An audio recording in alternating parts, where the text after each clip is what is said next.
माननीय सदस्यहरू, अब म कर्णाली प्रदेश सभा नियमावली 2074 को नियम 71 बमोजिम जरुरी सार्वजनिक महत्त्वको प्रस्तावका प्रस्तावक माननीय Shri Jeevan Bahadur शाहीलाई corona virus COVID-19 को विश्वव्यापी महामारीसँगै कर्णाली प्रदेशमा पनि यसको असर देखिरहेको र यसले भयावह स्थिति सिर्जना गर्न सक्ने हुँदा यसको व्यापक परीक्षण गरी प्रदेशलाई सुरक्षित बनाउन आवश्यक भएको भनी माननीय श्री दिनबन्धु श्रेष्ठ, माननीय श्री हिमबहादुर शाही र माननीय श्री यज्ञबहादुर विशीको समर्थनसहित राख्नुभएको जरुरी सार्वजनिक महत्त्वको प्रस्ताव संक्षिप्त वक्तव्यसहित सभामा छलफलका लागि पेश गर्न अनुमति दिन्छु। सम्माननीय सभामुख महोदय, यो जरुरी सार्वजनिक महत्त्वको प्रस्ताव पेश गर्नुभन्दा अगाडि थोरै आजको विषयमा मैले केही भन्न चाहेँ। सभामुख महोदय, हामी कहाँ यहाँ यो सदनमा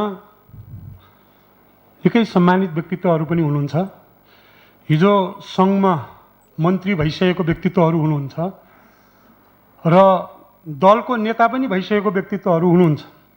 मैले आज यस्तो हेरेँ, नर्मली के हुन्छ भने अहिलेको पोर्टफोलियोमा हेर्ने हो भने र प्रोटोकलमा हेर्ने हो भने पनि सङ्घका मन्त्री भइसकेका मान्छेको हैसियत प्रदेशका मन्त्री भएको भन्दा माथि हुन्छ र जुन समय मैले त के भन्छु भने एउटा दलको नेतालाई बोल्न दिने कुराहरूमा समयको पाबन्दी लगाउने माथि पनि गरेको छैन। प्रधानमन्त्री भएका मान्छेहरूलाई त्यसरी लगाइन्न। अब यहाँ त्यो गरिएको छ भने पनि ठिकै हो, राम्रै होला, तर अरू सोसर माननीयज्यू सोसर भन्दा पनि बढी समय दिनुपर्ने होला। त्यो पनि दिएन र बराबरी दिने हो भने यदि यो रातो बत्ती के अरे हरियो बत्ती किन बाल्नु, बालिसकेपछि त त्यो बत्ती बालिसकेपछि 7 मिनटमा 8 मिनट 9 मिनट होला, पहिलो बत्ती पनि त बाल्नु पऱ्यो नि। बत्ती बाल्ने आँट चाहिँ नहुने। यसलाई मलाई के लाग्यो भने अहिले सरकारले भन्ने कुरो र संसद पनि उस्तै उस्तै हो कि भन्ने कुरो। त्यस कारणले यसमा कुरै हाम्रो विपक्षी दलको कुनै छैन। एउटा चाहिँ सम्मानित गर्ने कुरोमा दिँदा हुन्छ नि, अथवा बढी टाइम दिँदा हुन्छ। मैले अघि गरेँ होइन, नेताले 15 मिनट बोल्नुभयो, आफै लाज मानेर चाहिँ पहिलो बत्ती त बल्दै बल्दैन, आँखा पहिलो बत्तीमा गएको गएछ। यो कुरामा सुधार गरौँ मैले भन्न चाहेको हो सभामुख महोदय। र आज हामीले यो जरुरी सार्वजनिक महत्त्वको प्रस्तावमा म आएको छु।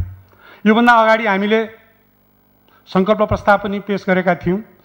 त्यसमा सायद अब हामीले गरेको कुरा, खर्च कटौती गर्नुपर्ने कुराहरू, यसलाई चाहिँ मितव्ययिता अपनाउनु पर्ने कुराहरू जुन राखिएको थियो, जुन अहिले जुन विषयमा धेरै खर्चहरू हुन्छ त्यसलाई कटौती गर्नु भन्ने कुरामा राखिएको थियो, त्यो सायद अब सरकारलाई पाच्य नहुन सक्छ। अब खर्च कटाउने नाममा त के हो भने तालिम भत्ता सत्ता भन्ने कुरो नगर्ने हो, अर्को हातमा त लिन पाइहालिन्छ, यो भनेको डाइरेक्ट देखिने कुरा हो भन्ने कुरोले होला। त्यो त हाम्रो चाहिँ अगाडि बढेन र यी जरुरी सार्वजनिक महत्त्वको प्रस्ताव पनि हिजो हामीले चाहिँ यो हलमा चाहिँ उठ्नुपर्ने भयो, अवरोध गर्नुपर्ने भयो। हामीले परिकल्पना गरेका थियौँ सम्माननीय सभामुख महोदय कि पहिला यो प्रदेशमा आइसकेपछि यो प्रदेश एक हो। हामी न पक्ष छौँ न प्रतिपक्ष छौँ। हाम्रो प्रतिपक्ष भनेको रोग भोग हो भन्ने कुरा उहिले नै भनेका थियौँ। हाम्रो प्रतिपक्ष केन्द्रीय सरकार हुनसक्छ भनेर भनेका थियौँ सभामुख महोदय। तर बिस्तारै हेर्दै आउँदाखेरि त देखियो आखिरी एउटा भनाइ छ सम्माननीय सभामुख महोदय कि सर्पलाई जति दुध पिलाए पनि विषै ओकल्छ भन्ने एउटा उखान छ। त्यस्तै भएको आज मलाई अनुभूति भएको छ। म उदाहरण दिन चाहन्छु सम्माननीय सभामुख महोदय। त्यो बेला यो प्रदेशको नामाकरण गर्दाखेरि, त्यो बेला यो प्रदेशको राजनीति तोक्दाखेरि प्रतिपक्षकोले एउटामा प्रस्ताव गर्ने, सत्ता पक्षकोले अर्कोमा गर्ने कुराहरू हामीले गऱ्यौँ।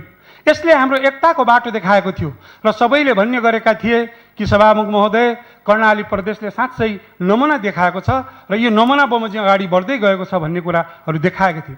आजका दिनमा पनि बजेटका विषयमा हुन् या अरू विषयमा हुन्, त्यसमा पनि हामीले कसरी हुनसक्छ राम्ररी जाने भन्ने नै हाम्रो मनसाय थियो। अब त्यो चाहिँ देखिएन। यहाँ चाहिँ अलिकति चाहिँ पेलेरै लानुपर्छ र विधि र विधानले दिएका कुराहरू पनि, संविधानले दिएको संवैधानिक अधिकारहरूलाई पनि हामीले प्रयोग गर्न पाएनौँ। त यस्तै व्यवस्थालाई सायद यो फासिस्ट व्यवस्था भन्ने तानाशाही व्यवस्था भन्ने कारण यसैले पनि भएको होला भन्ने मलाई लाग्छ सभामुख महोदय। आज हामीले भन्न खोजेको के हो भने यो कोभिडलाई हामीले कसरी नियन्त्रण गर्न सक्छौँ। महामारी भइसक्यो। मैले जुन दिन यसलाई लेखेको थिएँ 1100 जना मान्छेको पोजिटिभ भएको थियो। आज अहिले म बोल्दै गर्दा पनि सभामुख महोदय मैले भर्खर हेर्दै थिएँ 1245 जना चाहिँ पुगिसक्नु भएको छ हाम्रो यो प्रदेशमा। त्यसकारण यी विषयमा पनि अब उपरान्त आगामी दिनहरूमा यसरी जोर जबरजस्ती हुनु त भन्ने गरियो यो सरकारको कुरा त होइन। सरकार त पटके पो हो कि भन्या हुनाले पटकै सरकारको बलले हो या हामीले भन्ने गरेकै सत्तारूढकै 2/3 भन्दा त हाम्रो यहाँ त 3/3 नै छ। त्यो दम्ब हो, त्यसले अगाडि बढ्न सकेन। यति कुरा मैले राख्दै मैले जुन कुराहरू यहाँ लेखेको छु त्यो चाहिँ म वाचन गरेर चाहिँ यहाँ सुनाउन चाहन्छु सभामुख महोदय। माननीय सभामुखज्यू, प्रदेश सभा जरुरी सार्वजनिक महत्त्वको प्रस्ताव। महोदय, प्रदेश सभा नियमावली 2074 को नियम 71 बमोजिम देखाएको जरुरी सार्वजनिक महत्त्वको विषयमा प्रदेश सरकारको ध्यान आकर्षण गर्न अनुमति चाहन्छौँ। यति बेला कोरोना भाइरसको महामारीबाट विश्व समुदाय नै आक्रान्त बनेको छ। हाम्रो देश नेपाल र यो प्रदेश पनि कोरोना महामारीको प्रकोपबाट अछुतो रहन सकेन। हाम्रो देशमा देखिएको सङ्क्रमणको तथ्याङ्कलाई हेर्दा यो सङ्कट यसको नकारात्मक प्रभाव कहिलेसम्म रहन्छ, कुन स्वरूपमा रहन्छ भन्न सकिने अवस्था छैन। 2076 चैत 9 गते नेपालमा दोस्रो सङ्क्रमित पहिचान भए पश्चात नेपाल सरकारबाट चैत 11 गते बन्दाबन्दी सुरु गरेको थियो। बन्दाबन्दीको लामो समयसम्म नेपालका अन्य जिल्ला तथा प्रदेशमा कोरोना बिरामीको उच्च केसहरू देखिँदासम्म यो प्रदेश ग्रिन जोनमा रहेको थियो। ग्रिन मात्र होइन सभामुख महोदय, डबल ग्रिन जोनमा रहेको थियो। यो प्रदेशको दैलेख जिल्लामा मिति 2077 जेठ पहिलो हप्ता एकजनालाई मात्र देखिएको थियो। आजको दिनसम्म आइपुग्दा करिब 30 दिनको अवधिभित्र करिब 1100 जना जतिमा कोरोना पोजिटिभ देखिसकेको छ भने 3 जनाले कोरोनाको कारण ज्यान गुमाइसकेका छन्। मैले यो जुन दर्ता गर्दासम्मको कुरा हो सभामुख महोदय, आजसम्म चाहिँ 4 जनाको मृत्यु भइसकेको छ र 1245 जना चाहिँ यसबाट सङ्क्रमित भइसक्नु भएको छ। त्यस्तै रुकुम पश्चिम बाहेक अन्य 9 जिल्लाका बासिन्दाहरूमा कोरोनाको पोजिटिभ केसहरू पहिचान भइसकेका छन्। दैलेख, सुर्खेत, सल्यान, कालीकोट जिल्ला सबैभन्दा उच्च जोखिममा रहेका छन्। यो प्रदेश अब दोस्रो चरणमा प्रवेश गरिसकेको छ। सुर्खेत जिल्लामा समुदायमा पनि सरिसकेको छ। जनस्वास्थ्य विज्ञहरूका अनुसार आउने दिनहरूमा सङ्क्रमणको दर अझै बढ्दै जाने देखिन्छ। अहिलेसम्म तुलनात्मक रूपमा कम सङ्ख्यामा सङ्क्रमित हुँदा त नागरिकको ज्यानको उचित सुरक्षा दिन नसक्ने सरकारले हाम्रो स्वास्थ्य प्रणालीको सघन उपचार क्षमताले धान्न नसक्ने गरी सङ्क्रमितको सङ्ख्या बढ्दै जाँदा त्यसको व्यवस्थापन कसरी गर्न सक्छ, यो अत्यन्त गम्भीर विषय हो सभामुख महोदय। हाम्रो प्रदेशमा 1 महिनाभित्र अर्थात् ज्येष्ठ महिनाबाट सुरु भएको प्रकोपको सङ्ख्यालाई अध्ययन गर्दा सरकारलाई कोरोना नियन्त्रणका लागि प्रतिकार्य योजना बनाउन र प्रदेशलाई कोरोना मुक्त प्रदेश बनाउन पर्याप्त समय थियो। तर सरकारको कोरोना नियन्त्रण प्रतिकार्यमा आफ्नो क्षमता, ल्यागत र तागत प्रदर्शन गर्न कता कता चुक्यो सभामुख महोदय। जिम्मेवार प्रतिपक्ष दलको हैसियतमा नेपाली काङ्ग्रेस प्रदेश सभा संसदीय दलबाट यस अवधिभित्र पटक पटक कोरोना नियन्त्रणमा भएका कमी कमजोरी, ढिला सुस्ती आदिबारे प्रदेश सरकारलाई सचेत मात्र गराएको थिएन, गहन अध्ययन र वैज्ञानिकताका आधारमा सुझाव प्रदान गर्दै आएको थियो।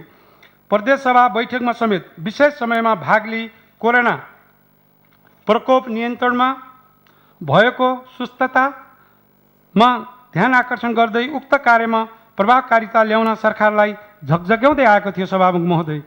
प्रारम्भिक चरणदेखि कोरोना प्रकोपको जोखिम, यसबाट उत्पन्न हुने तत्कालीन र दीर्घकालीन नकारात्मक प्रभाव, यस विपदबाट उत्पन्न हुने सक्ने समस्यालाई न्यूनीकरण गरी सिङ्गो प्रदेशलाई जोगाउने, सुरक्षित राख्ने उपायबारे सूक्ष्म विश्लेषण अध्ययन गरी सरकारलाई रचनात्मक सहयोग र सुझाव दिँदै आएको थियो र कोभिड-19 का विरुद्ध एकताबद्ध भई लड्ने प्रतिबद्धता जाहेर गर्दै आएको थियो। सरकारले तत्काल गर्नुपर्ने काम तयारीका विषयहरूमा तथ्याङ्कसहित विस्तृत सुझाव नै प्रस्तुत गरिएको थियो र सरकारलाई ध्यान आकर्षण गराइएको थियो। सरकारलाई संसदले समय समयमा गराएको ध्यान आकर्षण र निर्देशनका बावजुद जुन ढङ्गले, जुन संवेदनशीलताका साथ सरकारले कोभिड-19 को रोकथाम नियन्त्रणका लागि आवश्यक तयारी र व्यवस्थापन गर्नुपर्ने थियो, त्यो गर्न सकेको छैन। यस सन्दर्भमा सम्मानित सदनको चासो रहनुपर्छ भन्ने हाम्रो मान्यता हो सभामुख महोदय। विभिन्न समयमा नेपाली काङ्ग्रेस सभा संसदीय दलले सरकारलाई गराएको ध्यान आकर्षणमा कोरोना संक्रमणको जोखिम न्यूनीकरण र व्यवस्थापनका सन्दर्भमा परीक्षणको दायरा विधि बढाउन, क्वारेन्टिनको उपयुक्त व्यवस्थापन गर्न, अस्पताल केन्द्रित तयारी गर्न, स्वास्थ्यकर्मीका लागि आवश्यक सुरक्षा सामग्री र स्वास्थ्य सामग्रीहरूको आपूर्ति तथा व्यवस्थापन गर्न, कोरोना नियन्त्रणमा पहिलो लाइनमा खट्नुहुने स्वास्थ्यकर्मी र सुरक्षाकर्मीको व्यक्तिगत सुरक्षा गर्न, परीक्षण प्रयोगशाला निर्माण गर्न, कोभिड-19 को परीक्षण दायरा बढाउन, अन्यत्र जिल्ला तथा देश बाहिर रही कोरोना महामारीका कारण आफ्नो जन्मभूमि फिर्ता हुने, विशेष गरी छिमेकी मुलुक भारतबाट आउनेहरूको विवरण सङ्कलन गरी सीमामा अनिवार्य स्वास्थ्य परीक्षण र क्वारेन्टिनमा बस्ने व्यवस्था गरी तथ्याङ्क अद्यावधिक गर्न, बन्दाबन्दीका कारण प्रत्यक्ष रोजगारी गुमाएका, दैनिक मजदुरी गरी जीवन निर्वाह गर्ने मजदुर वर्ग, अपाङ्ग, विद्यार्थी, महिला लगायतलाई विशेष राहत प्याकेज उपलब्ध गराउन, विभिन्न स्थानमा अल्पत्र अवस्थामा रहेका बासिन्दाहरूलाई सुरक्षित तरिकाले उद्धार गर्न, अस्पतालको क्षमता वृद्धि गर्न, आवश्यक स्वास्थ्य जनशक्तिको व्यवस्थापन गर्न, सामाजिक दूरी कायम प्रभावकारिता ल्याउन, विश्व स्वास्थ्य सङ्गठनले दिएको सुझाव अनुसार न्यूनतम सुविधा सहितका क्वारेन्टिन र आइसोलेसन वार्ड तयार गर्ने जस्ता महत्त्वपूर्ण सुझावहरू दिइरहेको थियो सभामुख महोदय। तर सरकार हामीले दिँदै आएका उचित सुझावहरूलाई ग्रहण गरी कार्यान्वयन गर्नुको साटो कर्णाली प्रदेश ग्रिन जोनमा छ भनी जनताहरूका माझमा भीषण किसिमले भाषण गर्नमा व्यस्त रह्यो। बाहिरबाट आएकालाई क्वारेन्टाइनमा अनिवार्य पछाल्नुभन्दा गाउँ पठाउनतिर उद्यत भयो। जिम्मेवार पदाधिकारीबाट बन्दाबन्दीको नियम उल्लङ्घन भयो अनि जनताले पनि बन्दाबन्दी नियमलाई उल्लङ्घन गर्ने हिम्मत गरे। स्थानीय तहलाई सही समयमा आवश्यक मात्रामा स्रोत साधन उपलब्ध गराउने तथा प्राविधिकको सहयोग र समन्वय गर्ने लगायतका विषयहरूमा संसद विज्ञहरूका साथै राजनीतिक तथा नागरिक तहबाट दिएका सुझाव र ध्यान आकर्षणहरूलाई सरकारले मनन गरेर कार्यान्वयन गरेको भए आज जुन भयावह अवस्था आएको छ त्यो हुने थिएन भन्ने हाम्रो निष्कर्ष हो सभामुख महोदय। यसरी यस्तो विपदको अवस्थामा गर्नुपर्ने काम नगर्ने तर सरकारी कोषको दुरुपयोग गर्ने, बिचौलियालाई प्रश्रय हुने र अनियमितताका कार्यहरू एकपछि अर्को गर्दै गयो। फलस्वरूप अहिले महामारीबाट भयावह अवस्थामा आइपुग्दा बजेट अभाव हुन पुगेको छ सभामुख महोदय। सरकारले जनताको स्वास्थ्यमाथिको खेलवाड र अर्कोतर्फ राज्य स्रोतको दुरुपयोग गर्यो। सरकारका पदाधिकारीहरूको लगाव प्रत्येक नागरिकको जीवन रक्षार्थ हुनुपर्नेमा उनीहरूबाट विभेदकारी गतिविधिहरू हुन गए सभामुख महोदय। सरकारी कोषलाई आफ्नो व्यक्तिगत आम्दानीबाट खर्च गरे जस्तै गरी को व्यक्ति हावी हुने भन्ने प्रतिस्पर्धामा उत्री लज्जाजनक कार्य गर्नमा उद्यत रह्यो सरकार।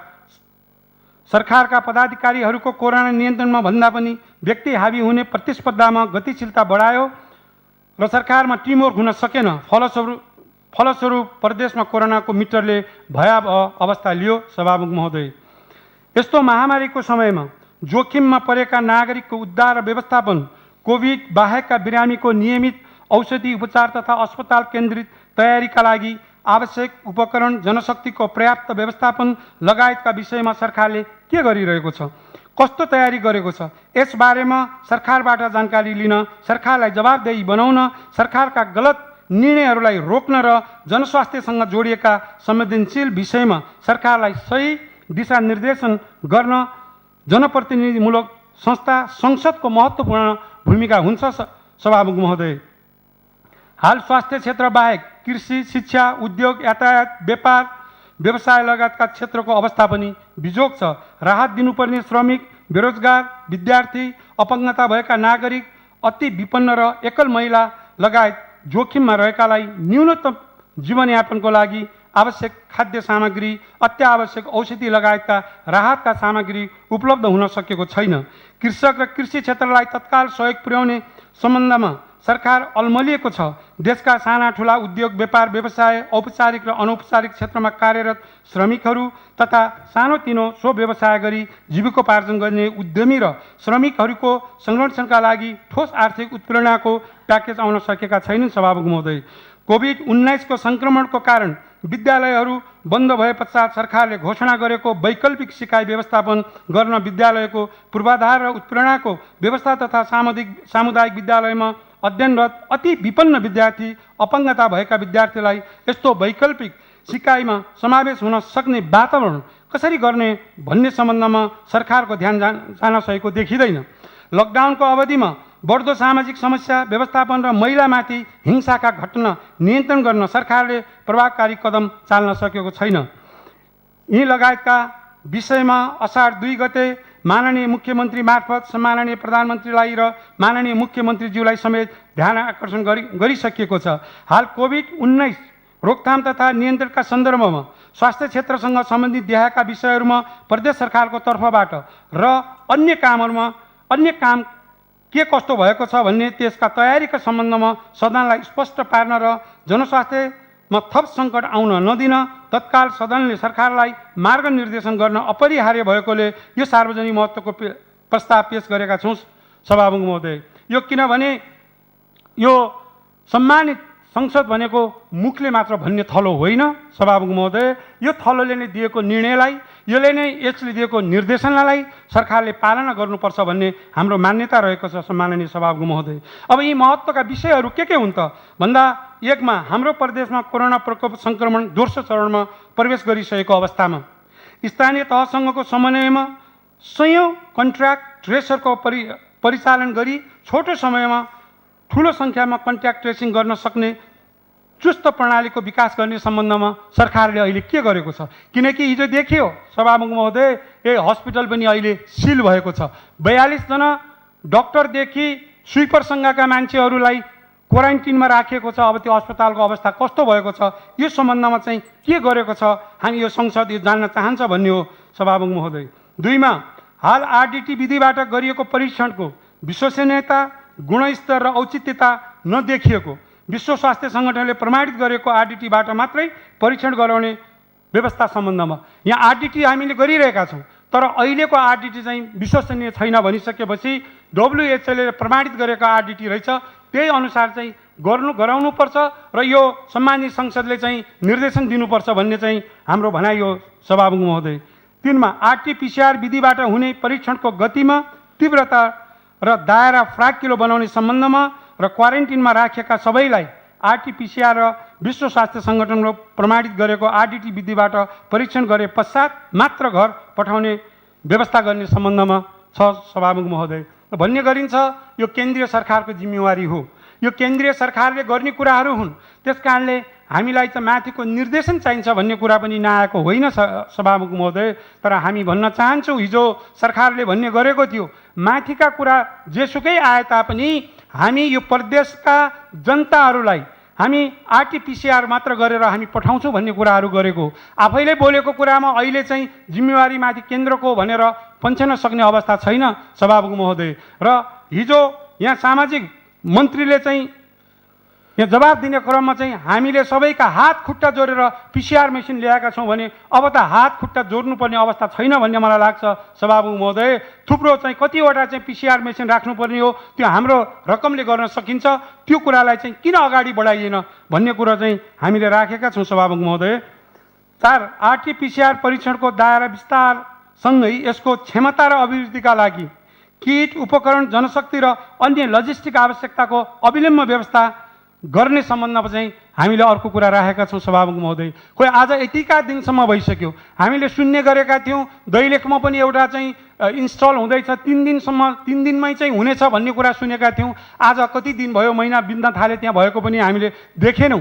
र यसरी चाहिँ यो कुरा अहिले हामीले समयमै नगर्ने हो भने हामी अगाडि बढ्न सक्दैनौँ सभामुख महोदय। पीसीआर टेस्टको लागि मुलुकभरिमा 25,000 स्वाबहरू चाहिँ अहिले आएर प्रयोगशालामा थन्किएर बसेका छन्। ती 25,000 को टेस्ट कहिले हुने हो? त्यसकारणले कमसेकम हाम्रो यसमा भन्ने त हामीले मिठा कुरा सुनेका छौँ, यहाँ आउने दिनमा 3,000 सम्म गर्न सकिने त्यो मेसिन ल्याउँदैछौँ कि हामी यहाँका मानिसहरूको सबैको जीवन गुमिसकेपछि त्यो मेसिन आउने हो सभामुख महोदय? यो कुरामा चाहिँ हामी सरकारको चाहिँ ध्यान पुर्याउनको लागि यो सार्वजनिक महत्त्वको विषय चाहिँ हामीले उठान गरेका छौँ। 5 मा कोरोना भाइरस सम्बन्धी क्वारेन्टिन सञ्चालन तथा व्यवस्थापन गर्न बनेको मापदण्डको कार्यान्वयन र क्वारेन्टिनलाई प्रभावकारी रूपमा व्यवस्था गर्ने सम्बन्धमा। हुन त हाम्रो सरकारले भन्ने गरेको छ यो स्थानीय सरकारको जिम्मेवारी हो, त हाम्रो टेरिटोरी के हो त? अघि नै मान्यज्यूहरूले भनिरहेको छ, के साँच्चै हामी हावामा नै अड्केका हौँ त? हाम्रो दायित्व होइन। टेरिटोरी संविधानले के भन्छ भने 10वटा जिल्ला प्रदेशको टेरिटोरीभित्र पर्छ। 10वटा सिङ्गो जिल्ला नै हाम्रो टेरिटोरी हो र तिनलाई चाहिँ क्वारेन्टिन बनाउने विषयमा डक्टरको चाहिँ विज्ञहरूको WHO को भनाइअनुसार हामीले गर्नुपर्ने हो कि होइन सभामुख महोदय? यसरी हामीले स्थानीय तहलाई मात्र दिएर माथि ल्याउने कुरा चाहिँ सङ्घको, तल गर्ने कुरा चाहिँ स्थानीयको, हामी चाहिँ बिचको रमिता हेर्न भन्ने तालले चाहिँ गर्न मिल्छ कि मिल्दैन सभामुख महोदय? 6. क्वारेन्टिन निर्माण र व्यवस्थापनका लागि स्थानीय तहलाई न्यूनतम रु 1 करोडदेखि जनसङ्ख्या र प्रकोप अवस्थालाई हेरी रु 3 करोडसम्म अनुदान उपलब्ध गराउने र प्राविधिक स्रोत व्यवस्थापन गर्ने गराउने सम्बन्धमा सरकारको धारणा यसमा के छ? हुनु त सरकारले भन्ने गरेको छ यो स्थानीय तहको कुरा हो, केन्द्रको कुरा हो भने हाम्रो कुरा के हो त? हुनु त म सरकारलाई धन्यवाद दिन पनि चाहन्छु। 15 लाखदेखि 30 लाख रुपियाँसम्म दिएको छ। त्यो त अहिले चटनीको रूपमा पनि गएको छैन सभामुख महोदय। यहीँ नै अघि आइसक्यो त, यहाँ कति किसिमका बिलहरू निस्क्यो भन्ने कुरो आयो। पहिला क्वारेन्टिन बनिसकेपछि दिनको 1600 रुपियाँले चाहिँ खाना खुवाउने भन्ने कुरा पनि आयो। आज त्यो एकैचोटि घटेर 1600बाट 175 मा आइरहेको छ। त्यसका व्यवस्थापन कसरी भएका थिए? त्यस कारणले हाम्रो भनेको समन्वय मात्र गर्ने भने त्यस कारणले अहिले पहिला जिल्ला विकास समिति भनिन्थ्यो सभामुख महोदय, अहिले चाहिँ जिल्ला समन्वय समिति भनिन्छ। त्यो समन्वय समितिको कुनै पनि काम हुन सक्दैन। त्यसकारण के हामी यो संसद के हाम्रो सरकार साँच्चै त्यो समन्वय मात्र गर्ने र बेकाममा भएको हो त? यो कुरामा चाहिँ सरकारको धारणा के छ हामी बुझ्न चाहन्छौँ सभामुख महोदय। 7. कोभिड-19 नियन्त्रण, रोकथाम र उपचारका लागि सरकारबाट हालसम्म 25 करोड 67 लाख 83,428 खर्च भएको तथ्याङ्क सार्वजनिक भएको छ। यसको यथार्थ खर्च विवरण सार्वजनिक गर्ने सम्बन्धमा अब यो कुरा सरकारले गर्नुपर्छ कि पर्दैन? यत्रो दिन भयो, यत्रो पैसा चाहिँ हामीले खर्च गरिसकेका छौँ, कुन क्षेत्रमा कति पैसा गयो? किनकि हामीले यस मानेमा यो जनताको पनि हक र हितको कुराहरू हो, यो सार्वजनिक कुराहरूलाई चाहिँ हामीले सार्वजनिकरण गर्नु पर्थ्यो। तर आजसम्म जुन एक मुष्ट आयो त्यो कुराको चाहिँ यो सदनले थाहा पाउनुपर्छ कि पर्दैन सभामुख महोदय? यति खर्च गरिदिउँ भनेपछि 25 करोड मात्र किन भन्ने, 50 करोड भन्ने भइगयो नि, र भोलिको दिनमा आएर गर्छ भन्ने होइन। यो त बेलामा चाहिँ सदनले थाहा पाउनुपर्छ सभामुख महोदय। 8. लामो अवधिसम्म भएको बन्दाबन्दीका कारण जोखिममा परेका विपन्न वर्ग, दैनिक मजदुरी गरी जीवन निर्वाह गर्ने मजदुर, एकल महिला, अपाङ्ग, वृद्ध, विद्यार्थीहरूको जीवन निर्वाहमा सजगताका लागि राहत प्याकेज घोषणा गर्ने सम्बन्धमा यो चाहिँ आज आइरहेको छ। एक मुष्ट रकमहरू राखिएका छन्। यसमा अहिले हाम्रो बजेटमा यो किसिमको राहत प्याकेज हामीले ल्याएका छौँ भन्नुपर्छ कि पर्दैन सरकारले सभामुख महोदय? म सभामुख महोदय मार्फत सरकारलाई अनुरोध गर्न चाहन्छु, यो नै पनि बजेटमा आउनुपर्छ। यी राहतका प्याकेजहरू हुन्, महिलाका प्याकेजहरू यी हुन्, अपाङ्गका यी हुन्, विद्यार्थीका यी हुन्, दलितका यी हुन्, जनजातिका यी हुन्, अल्पसङ्ख्यकका यी हुन्, राउटेका यी हुन् भनेर आउनु पर्थ्यो कि पर्दैन थियो? दिनेछौँ भनेको वितरणमुखी नभएर के हो त? त्यसकारण यसको पनि हाम्रो प्रदेशले गर्नुपर्ने, किनभने यो प्रदेश सरकार भनेको यो प्रदेशको लागि चाहिँ अभिभावक हो सभामुख महोदय। 9. कोरोना सङ्क्रमणको उपचारका लागि डेडिकेटेड अस्पताललाई आवश्यक उपकरण, सामग्री, औषधि, स्वास्थ्यकर्मीको सुरक्षा सामग्री, आइसोलेसन बेड र जनशक्तिको पर्याप्तता तथा आवश्यक अक्सिजन प्लान्ट, दुर्गम ठाउँमा समेत सघन उपचारको सहज बनाउन क्रिटिकल केयर तालिम लगायतको व्यवस्था गर्ने सम्बन्धमा अब यो कुरामा डेडिकेटेड अस्पताल 3टा बनेका छन् सभामुख महोदय। अनि चौरजारीको अस्पताललाई सामुदायिक अस्पताललाई पनि डेडिकेट भनिएको छ। 2-3 चोटि पत्रिकामा आइसक्यो। हुन त सदनबाट कुरो भएको छ, त्यो ठाउँ फुलफिल भएको कारणले गर्दाखेरि अरू बिमारी नलगिएको भन्ने पनि आएको होला। यो केही हदैसम्म पनि साँचो रहेछ कि भन्ने मैले लाग्यो सभामुख महोदय। पछि गएर त्यो क्षेत्रका सल्यानका मान्छेहरूलाई, जाजरकोटका मान्छेहरूलाई बुझ्दाखेरि चाहिँ के भन्ने जवाफ आएछ भने यो त रुकुम जिल्लाको लागि मात्रै हो, त्यसकारण तपाईँहरू सुर्खेत जानुहोस्। यदि त्यो रुकुम जिल्लाको लागि हो भने ठिक छ सभामुख महोदय, किन भयो भन्न चाहन्न। र सल्यान र जाजरकोटको लागि कुन ठाउँ हो त? होइन भने हामीले बुझेको कुरा के हो भने दैलेख र यो सुर्खेत, कालीकोटसम्म पनि छैन। अनि यो कसलाई हुन सक्छ भने सुर्खेत चाहिँ हुम्ला र डोल्पाको लागि जुम्ला धेरै कस्टली पर्छ, त्यो हेलिकप्टर बाटोबाट ल्याउनु पर्ने होला। एउटा चाहिँ त्यति गर्दा गर्दै पनि कर्णाली विज्ञान प्रतिष्ठानले हुम्लाबाट पनि स्वाब ल्याएको छ, डोल्पाबाट पनि ल्याएको छ, तर पनि ती दुईटा जिल्लाको लागि डेडिकेटेड यही नै हुनुपर्छ भन्ने लाग्छ। हुम्लाबाट त जुम्ला मोटर बाटो छैन, डोल्पाबाट त छैन। अरू जिल्लाको लागि कालीकोट, मुगु र जुम्लाको लागि जुम्ला हुनसक्छ, यसको लागि यहाँ हुनुपर्ने हो।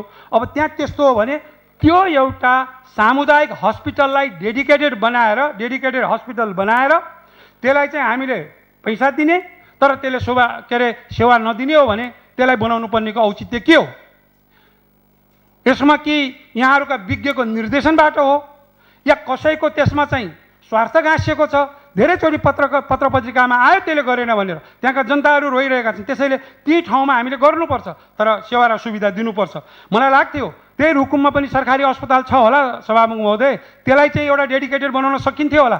तर मलाई त गर्व लाग्छ सभामुख महोदय, रुकुमका जनताहरू त यति फरवर्ड छन् भन्ने कुरा त अहिले यो कोभिडले पनि देखाइसकेको छ। अरू सबै जिल्लामा छुँदा पनि आज रुकुम पश्चिमलाई छुन सकेको छैन।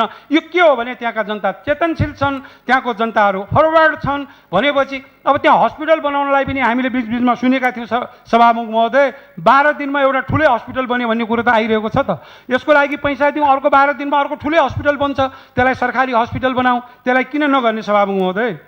10मा कोभिड बाहेकका अन्य रोगका बिरामीले सहज उपचार पाउने वातावरण, खोप, पोषण जस्ता नियमित कार्यक्रम, गर्भवती महिला, ज्येष्ठ नागरिक, बालबालिका तर जोखिममा रहेका समूहहरूको विशेष हेरचाह र नियमित स्वास्थ्य जाँच गर्न पाउने व्यवस्था, एम्बुलेन्स सेवा, नियमित औषधि खानुपर्ने बिरामीहरूलाई औषधि उपलब्धताको लागि सुनिश्चितता सम्बन्धमा। अब यो विषयमा के छ भने हामीले कोरोना त भन्यौँ, अब मर्ने कुराहरूमा चाहिँ किडनी फेल भएर मर्न थाले, मुटु रोगी भएर मर्न थाले, अनि सरकारी हस्पिटल मैले फेरि पनि आज पनि दोहोऱ्याएर भन्न चाहन्छु सभामुख महोदय, हामी हस्पिटलमा गएको बेला तिमी कोरोनाको विषयमा लडेर मेरो फलानु मान्छे मर्न लागेको छ, तिमी उपचार गरिदिनु। त्यस कारणले यसलाई चाहिने पैसा कति हो? इमिडिएट हामीले चाहिँ सम्बन्धित मन्त्रालयमा पठाउनु पर्छ कि पर्दैन? आज यस्तो बेलामा औषधि किनी खानै नसक्ने अवस्थामा औषधि पनि अवस्थामा हामीले अस्पतालमा ती औषधिहरूको व्यवस्था गर्नुपर्छ कि पर्दैन? यसको लागि भनौँ न, यसको लागि यहाँ चाहिँ एउटा सिङ्गो बजेट चाहिँ डल्लै बास्केटभित्र हालेको छ भने त्यो बास्केटले गर्नेवाला छैन। अब यो 40 जना क्वारेन्टिनमा बसेको बेलामा अरू हामीले डक्टरहरू ल्याउनु पर्ने हो कि होइन? त्यसकारण अब अहिले हामीले गरिरहेको जुन अस्पतालहरूमा गरेको सेवाहरूमा पनि आलाकाचा केटाकेटीहरू गएका छन्। कमसेकम 1 दिन 2 दिन भए पनि तिनीहरूलाई जुम मिटिङबाट हुने हो अथवा केबाट हुने हो ट्रेनिङ दिनुपर्छ कि पर्दैन? हामीले तिनीलाई ट्रेनिङ दिएर मात्रै अहिले त स्वाब सङ्कलन गर्ने कुराहरूमा चाहिँ त यस्तो अवस्था आइसकेको छ नि त्यसले नै बिगार्ला भन्ने अवस्था आयो। त्यसको लागि त्यो पैसाहरू इमिडिएट सम्बन्धित मन्त्रालयमा गएर चाहिँ यति हामीले सेवा पुर्याएका छौँ भन्ने कुरामा चाहिँ यो सम्बन्धमा चाहिँ सुनिश्चितता हुनुपर्छ भन्ने चाहिँ हामीले कुरा राखेका छौँ सभामुख महोदय। दैलेख जिल्लामा कोरोनाको सङ्क्रमण उच्च जोखिममा रहेकोले यथाशक्य 200 बेडको आइसोलेसन अस्पताल बनाउने सम्बन्धमा पनि हामीले कुरा राखेका छौँ। आजका दिनमा दैलेखमा 800 जनाभन्दा बढी चाहिँ सङ्क्रमित भइसके। अब त्यो जिल्लाबाट सबै यहाँ ल्याउने हो या हामीले एउटा चाहिँ यो डेडिकेटेड सकिन्छ? जस्तै एउटा सुन्नमा आइरहेको छ दुल्लुको अस्पताल, त्यो चाहिँ अहिले चाहिँ केन्द्रीय सरकारको अस्पताल हो अरे, त्यसैलाई बनाउन सकिएला। त्यस कारण जहाँ बढी भएको छ अहिले सबभन्दा बढी भएको चाहिँ दैलेखमा छ, त्यसपछि सुर्खेतमा छ। सुर्खेतको लागि त आइसोलेसन बेडको त्यस्तो समस्या छैन होला। त्यसपछि सल्यान छ। यी ठाउँहरूमा हामीले बनाउनु पर्यो कि परेन? यसलाई हामी बजेट आउँदासम्म, बजेट पास हुँदासम्म बसिरहने हो या यसलाई तुरुन्त हामीले त्यस्तो बेलामा त्यसलाई खर्च गर्ने हो? किनकि बजेट त हाम्रो चाहिँ पुरानै बजेट बाँकी छ त सभामुख महोदय, नयाँ बजेट विनियोजन गर्नुपर्ने छैन। यी कुराहरू इमिडिएट सरकारले गर्नुपर्छ कि पर्दैन? यो गर्यो भने कम्ती होला। अहिले के देखियो भने यो प्रदेशमा लिखितमा केन्द्रित हुनु पर्यो मान्य सदस्य। होइन, एक विषयमै केन्द्रित भएको छु सभामुख महोदय, यसलाई चाहिँ मैले व्याख्या गरेको हो। त्यसैले सभामुख महोदय यो कुरामा के हो अरे, मैले चाहिँ मेरो घर बनाउने कुरा गरेको छैन सभामुख महोदय, मैले बेड बनाउने कुरा गरेको छु। विषयमा चाहिँ यो छ। त्यस कारणले यो कुराहरू बनाउनको लागि त पैसा दिनु पर्यो नि सभामुख महोदय। अहिले आइसकेपछि भारतबाट आउने सबभन्दा बढी दैलेखका रहेछन् 45,000। यो कुरामा चाहिँ अगाडि बढ्नको लागि हामीले राखेका छौँ सभामुख महोदय। कोभिड-19 को रोकथाम, नियन्त्रण, जोखिम न्यूनीकरणका लागि आवश्यक किट, उपकरण, स्वास्थ्य सुरक्षा सामग्री लगायतका स्वास्थ्य सामग्रीको समयमै आपूर्ति, भण्डारण र नियमित रूपमा पर्याप्त उपलब्ध गराउने त्यसको गुणस्तरका सम्बन्धमा सरकारको धारणा के हो? मैले किनभने यहाँ राखेका छु यसमा प्रदेश सरकारले भनेको छ यो हाम्रो अन्तर्गत छैन भनेपछि सरकारको धारणा के हो त? कहिले सरकारले के भन्छ भने हामीले किन्छौँ पनि भन्छ, स्थानीय तहका सरकारले पनि हामीले भिटिएम किन्यौँ भन्छ भने प्रदेश सरकारले यहाँ आरडिटीहरू किन्न सक्दैन, हामीले त्यो जोगाउन सक्दैनौँ। ती कुरामा सरकारको धारणा के हो ती पनि हामी चाहिँ पाऊँ भन्ने चाहिँ कुरा छ सभामुख महोदय। लकडाउनको अवधिमा सयौँ मानिसहरूले आत्महत्या गरेका छन्।